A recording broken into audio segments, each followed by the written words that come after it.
Following Paul Revere's famous. Wait a minute. Isn't that Jack Black? You know, the Goosebumps Kung Fu Panda guy? Focus.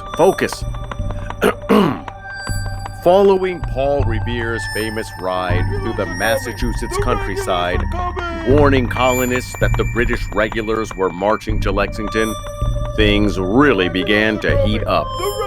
Folks in Massachusetts had been having so much trouble with British rule that some colonists began forming military groups called colonial militias.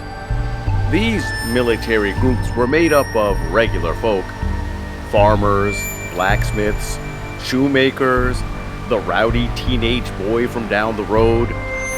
Definitely not professionally trained military personnel. But how hard can pulling a trigger be? Let me at him. Down, boy, down. Paul Revere, William Dawes, and Samuel Prescott shot through the night screaming their heads off, warning the militia to get on their arms. You know, grab their guns. It's time to stand up to that bully. Certain members of the militia were known as Minutemen. Men who could be ready to rumble at a minute's notice. Let me at him. Easy, boy. Take her easy. Paul Revere was caught and arrested by a British patrol, but they let him go.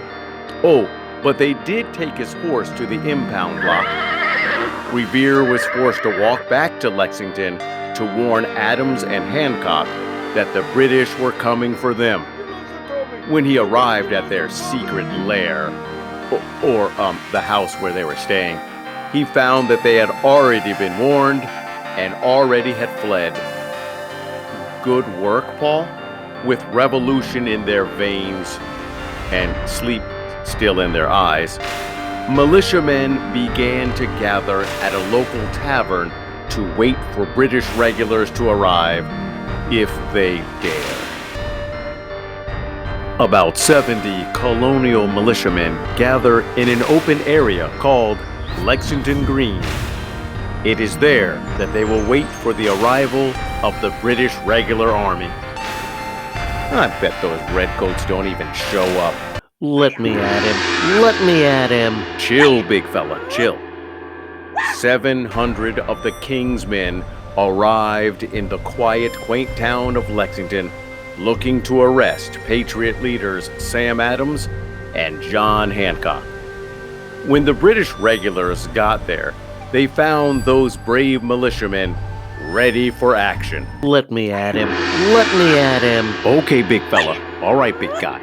There they stood on Lexington Green, Patriot and Redcoat, face to face, eye to eye, nose to nose.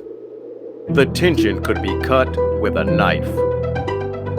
Finally, the silence was broken as the commanding British officer gave orders for the colonial militia to disperse, leave, and go home.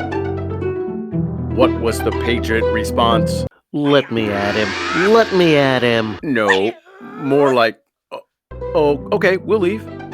And the militia began heading home. What, are you disappointed? I mean, come on.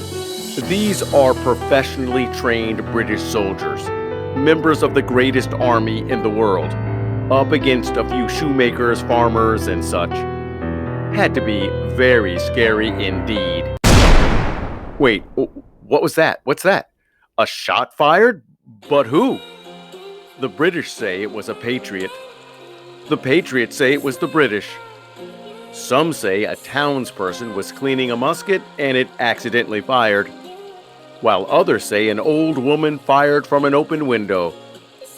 So, right, nobody knows. What we do know is that all that nervous energy on both sides exploded into gunfire. The British opened fire, some Patriots returned fire, more Patriots ran for their lives. When the smoke cleared, 8 colonial men lay dead on Lexington Green, 10 more wounded. As for the British, forget arresting Sam Adams and John Hancock. The British regular army decided it just might be best to go to the town of Concord and grab those weapons they'd heard the Patriots had been storing and stockpiling. Some of the colonial militia thought it would be best to try to head off the British advance on Concord. They took defensive positions at the North Bridge. And when the British regular army approached, they ran away again.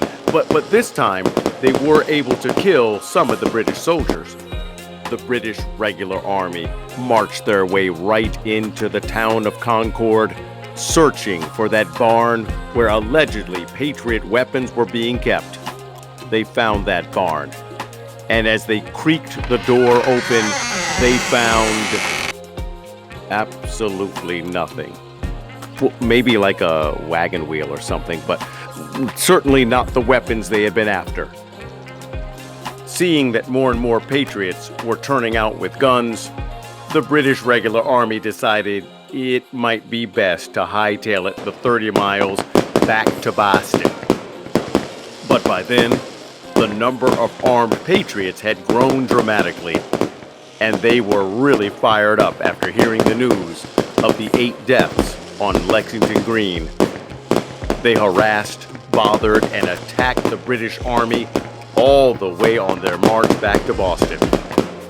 They shot at the British from the woods, from behind the trees, from stone walls. By the time the last of the British Army limped its way back to the safety of Boston, 73 British soldiers had been killed, and 174 wounded, 53 missing. On the Patriot side, 49 killed, 39 wounded, 5 missing. What? A Patriot victory? Although many now call this fight the battles of Lexington and Concord, this wasn't exactly a battle. Let's call it the first armed conflict. The first armed conflict of what became known as the American Revolutionary War. Oh, and that mystery shot in Lexington that started it all? It's referred to as the shot heard round the world. I know. It's not like the shot was heard in Australia, but it was a significant shot because it's the shot that started the first armed conflicts at Lexington and Concord, which would lead to an outright war with Great Britain. That's right. Eventually, a new nation called the United States of America. Yes, the shot heard round the world. I guess you language arts buffs would call that hyperbole. And remember the First Continental Congress? When all but one of the colonies sent representatives or delegates to Philadelphia, Pennsylvania, to discuss the problems they were having with Great Britain? Well, after the battles of Lexington and Concord, it was definitely time to meet again. Things were going downhill in a hurry.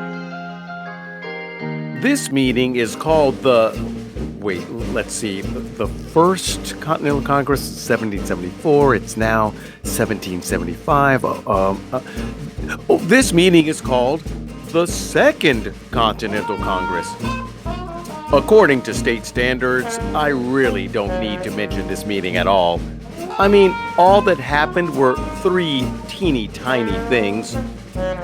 First, it was decided, after much bickering and arguing, to write the Declaration of Independence, the official announcement that the 13 colonies no longer wished to belong to Great Britain and wanted to be known from then on as the United States of America. Thomas Jefferson would become the main author of this document, with help from John Adams and Ben Franklin. Second thing at the Second Continental Congress was, If the 13 colonies wanted independence, they were at least wise enough to realize that Great Britain wasn't simply going to let them go and be independent.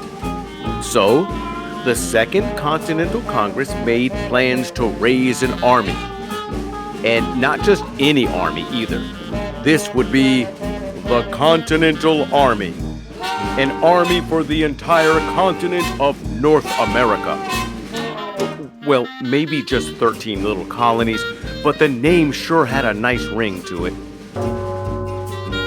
Thirdly, at the Second Continental Congress, if you now have an army, a continental army, then you will need somebody to lead it. But who? Who among us at this Second Continental Congress would want such a job? Psst, the guy over there has been wearing his army uniform like every day. You there? Who, me? Yes, you. Would you like to lead our new Continental Army? Now, whatever would make you want to ask me? I don't know. Let me think about it. Yes, please, please. I thought you'd never ask. I mean, I'd be honored. And just like that, George Washington was chosen to lead the Continental Army. You see what I mean? Not much happened at the Second Continental Congress. That's sarcasm. Hey, you can finally say it. Ready? 1, 2, 3. War! How could they do such a thing? This